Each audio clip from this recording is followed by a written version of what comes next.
here we are again. Hello. Thanks for stopping by. I'm Colleen Callahan. This is a Magifester Central. Suppose I told you everything is perfectly fine. Suppose I told you that everything is in fact exactly as it is supposed to be, that it's actually perfect. But the world, you say, and I say yes, the world is exactly as it's supposed to be right now. It is a dream, a nightmare presently, and it is designed to give each person precisely the challenges that are most likely to result in their deaths. Not the death of the body, but the death of their identification with anything that is even remotely capable of dying, even in nightmares. I'm talking about the death of the little I. Good morning, you magnificent godlings. Thanks for popping by. Welcome. I intend to make our time here together as helpful and empowering as possible, so if you have any questions or want deeper help, please leave me a note in the comments so I can tailor future sessions to your needs. And don't forget to like and subscribe. Doing that causes the algorithm to get the information out to many more people who need to awaken lucid within the dream of the world and join the team. Now, today we're going to talk about why everything is exactly as it should be and how lucidity is the real second coming. The truth is unity, and everything else is but dreams of separation from what you most desire. Love. The most relevant question then is, how lucidly are you dreaming your life in the world? A lucid dreamer has awakened from identification with the body, the story, and the mind that attacks our peace. A lucid dreamer knows that they are consciousness itself, and so they realize they are deathless. You will not survive your lucidity. That's the point. Let's make that clear. The you which you merely think yourself to be will die when you become lucidly aware of the eternal reality of what you really are. You'll just stop feeding into the ego illusion because you'll be centered, your awareness and attention focused, abiding in lucidity, awareness, consciousness itself, conscious of itself. But lucidity, it strengthens and it weakens, and even the lucid fall back into identification and become fearful, resurrecting the temporal self that's afraid of everything. Yes, even among the lucid, there is a cringing and wringing of hands because of all the suffering in the world, and I get it. Because we, in fact, long to see a world of love and peace, and because we are not yet entirely lucid all of the time. But the world we all desire is available right now, because it is the natural inheritance of those who go out of their own ego minds and into the Christ mind. You are possessed of at least two minds. The temporal ego mind that is built out of theories you have constructed based on things that you experienced and inferences you made about it, and things that your parents taught you, etc., etc. Things the body tells you, compels you to do, right? So you have to go out of the ego mind, which is making you unhappy to begin with all of its unhappy self-talk, and into the Christ mind, which is your second mind, always available, constantly available, completely functional, full of peace and love and rational ways of dealing with the world. So Christ is not a person. Christ is the awakened lucid mind. Christ is the lucid mind that corrects perception.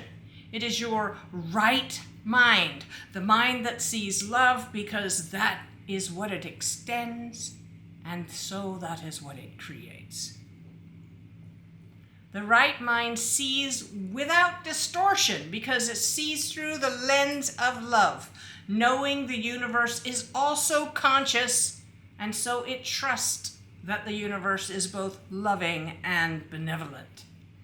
Knowing this, must not we be wrong to have fears?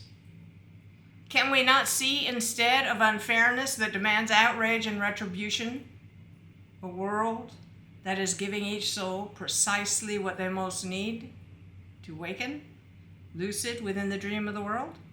The world is not giving what we want. That's not the way the universe works. It shows you what you are, what we collectively are. The world is us turned inside out or pushed out. It is the fossilization of what we have been saying to ourselves. Now, a lot of that's been guggered into our minds from outside by what we feed ourselves, the diet of things upon which we feast and give attention, right? You want to be careful of that. And the reflection that we're all projecting out there in the world, turned inside out as a reflection of ourselves, has had to get scarier and scarier in order to jolt us out of our desire to simply return to happier dreams. Because it's not a matter of if you're chasing a happier dream, you're missing the point. You want the lucidity, and the happier dream comes out of it. No one wants to waken from happy dreams. In them, we tend to tarry. But this dream of projected horror and fear, it presents each of us a unique challenge, the perfect resistance against which we learn to ignite our own lucidity over and over again. For me, it was an NDE at the age of 20, and then 4.5 decades later, I went through withdrawal's hell. It was a life or death scenario because if I did not stay lucid, my body was going to kill itself to escape the suffering. I had to stay present, to stop it, to calm it, and to reassure it that each day it would get a little better. It took 9 months for that promise to be realized, and I have been mostly lucid ever since. That was November 2021. It was a horror show, and I am eternally grateful that I went through it. But I did not survive. That is, the little I died and was replaced by this lucid presence. Now I look at what's happening in the world with compassion and hope and trust, because I know this is the beginning of a great transformation for humanity. I know my country will come back better and stronger than ever because these exact tribulations are what is needed to cause a huge wave of rising lucidity, a return to the Christ mind. It's our right mind, in which we finally understand that we, through the very systems with which we comply, have been participating in creating precisely what we do not want. The right mind, the Christ mind, sees without distortion. It sees with clarity by looking through a lens of gratitude, trust, and love. Looking through this lens is a lucid choice because the world keeps trying to convince even the lucid that all is lost. Don't believe this. The insanity of our times is not proof that you should give up. It's proof that this is the perfect moment to foment lucidity in others. Because when the dream becomes this obviously unstable, indeed this insane, people who were entirely bought into the illusion finally begin to question it. And when people question the dream loses its ability to convince. Mass lucidity is the answer to and the result of our present trajectory. If you survive what's coming, it won't be the little you that comes out the other side. The zombie apocalypse of the sheeples has served to shake many out of their complacent slumber, their dreams of happy lives. And now the world is ready for a mass shift in identification, away from the story of competition and lack to seeing everywhere instead opportunities to heal. Do not look upon the wound and see only the corruption. It's certainly there. Realize, though, it's an opportunity to clean out the corruption that was hidden before and make place for real healing, real solutions, real clarity, and love that has room to act, to make things better. The Christ mind is what we all long for, and right now the world serves a stark contrast to that inner beacon. We see at last what we do not want, and we understand the logical consequences of the dog-eat-dog world that our system, built on extraction of wealth, has created. We realize that human nature means we can't esteem Congress and Senate and even the Supreme Court to be immune from being swayed by creature comforts offered by those with agendas they expect to be furthered in exchange.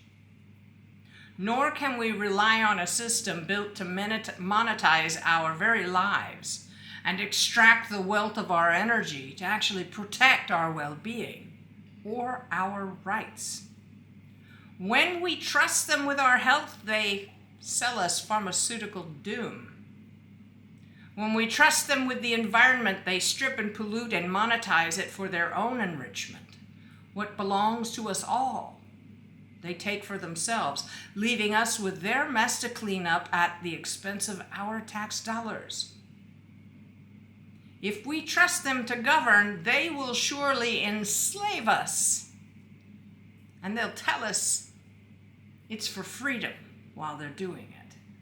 But they mean their freedom, not ours. So this little experiment that started with Reagan, wherein we deregulated corporations and gave billionaires tax advantages, hoping that they would trickle down some sustenance to the rest of us, it's led us to this present mess.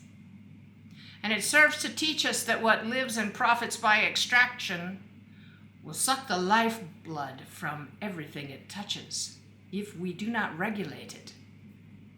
Thus, the age of wealth extraction may pass at last and usher in a new, true civilization in which we care for one another and for the world that provides for us all in a truly civilized, humane way.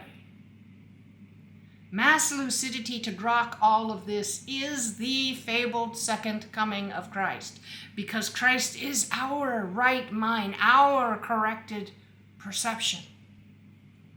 So what happens after the realization that unregulated corporatism leads to a nightmare? We can't change the world by operating from within the same paradigm that resulted in the world we've already created. We must change the lenses by which we see, perceive, reason, and act. Only through that new lens of lucidity can a new timeline become available, new sovereignty be claimed, and a new earth be born. We are the second coming. We are the ones we have been waiting for. We are few, but we are of growing number. Welcome home, team. I'm so glad to find you all. There are many more of us than are presently receiving the benefit of these transmissions. These are teetering on the brink of lucidity. Please stay on task. Interrogate and supervise your minds, and remember to like, subscribe, and share the channel with those you love, even those who annoy you. Realize again that all actions, no matter how outrageous, are either love being extended or they are pleas for love to be extended. In either case, the only appropriate response is love. And a final word to the wise. Some people, they're easier to love from a little further away. So maintain a loving distance, if nothing else. That's it for today, my magnificent godlings. Thanks so much for being here. We love you all. Stay lucid. Intentionally. Change the world by being your magnanimous, magnificently lucid self. And together, team, you are it. We are it. It's up to us to put out that little